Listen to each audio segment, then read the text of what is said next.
Bedlam at Irwin Belk. Bedlam in Wingate, North Carolina.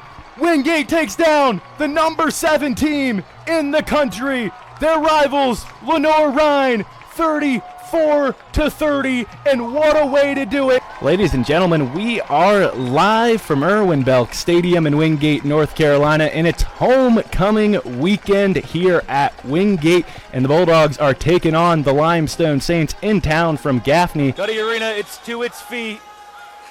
Match point here, Wingate looking to sweep Lenore-Rhyne, advance to the NCAA Southeast Region semifinals. Dale shoves one over on 2.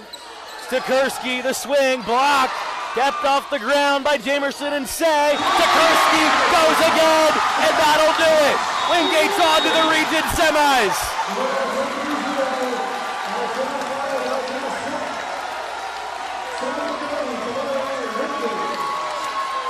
And welcoming you up to the broadcast booth, I'm Ben Robertson with my guy Greg Watterson. Greg, top 10 matchup here today. Wingate 10, Mercyhurst 6. Bulldogs trying to bounce back from a tough start a week ago, and then Mercyhurst with their season debut. New head coach Trey Keeley coming over, taking over for Chris Ryan. What are you looking for today?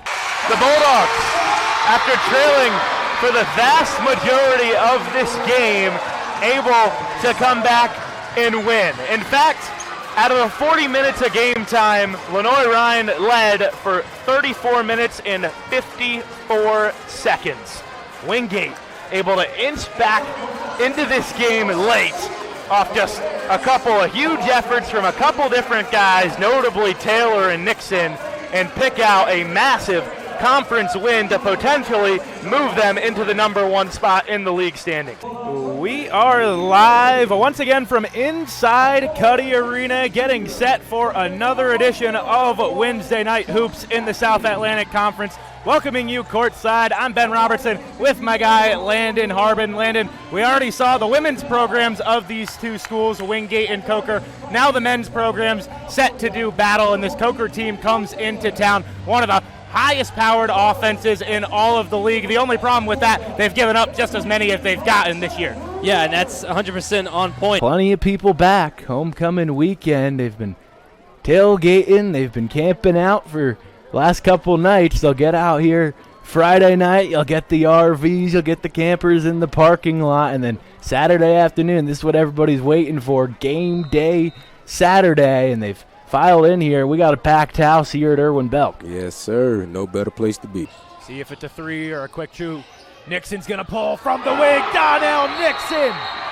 Got it. We're tied at 75. Corbin Peck looking live right there, coming off a season and career high 20 points on the road at Emory and Henry. Did what he does best. Heated up from outside. Hit 6 of his 9 3-point tries. First appearance for him tonight on his home court. Got 27 minutes in that game, too. I mean, really starting to see a lot more increasing playing time, and I guess it helps if you're red hot making 6 of your threes.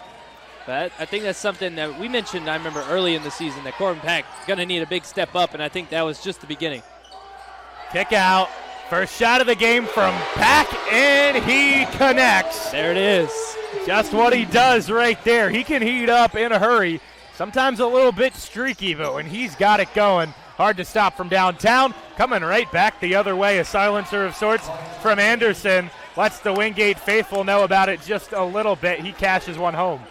I don't think I've ever seen more of a definition of you got to see one go in first than Corbin Peck. If he sees one go in, then it's lights out. But if he misses that first one, it's always just kind of keep putting them up there and hoping you get one. When they have his shooting going, it's just a huge factor that they can add. This time a pull-up. Like that, and just what you're talking about. Just what you're talking about. Right on cue. Little pull-up Jay. I mean, we know his game is catch and shoot, but when you, again, like I said, when you see that first one go in as a shooter, the confidence just goes through the roof, and you saw it right there. A little shimmy and a pull-up from Abdullah. He couldn't hit. Abdullah had 17 points, 6 boards, and 3 blocks last time against Wingate. Taylor, though, gets an easy 2 on the other end, and that's kind of the trap you fall in. They can put up points in a hurry, but sometimes when you're up in that press, let things leak out the back a little too easily. Val looking for the tough finish in traffic. Couldn't get it. Chased his own shot down. Mulkey from straight away. That's a shooter you got to look out for on this Coker roster. Takes almost 7 3-pointers a game, shooting about 35% from beyond the arc. Absolutely. I mean, that shot was just pure. Speaking of pure shooter, there's another one. Knockdown, Corbin Pack.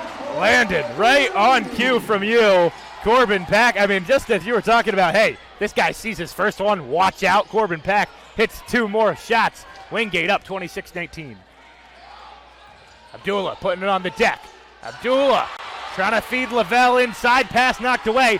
Pack this time sprinting forward, trying the inside-handed layup, couldn't get it. Second chance will go for the Dogs.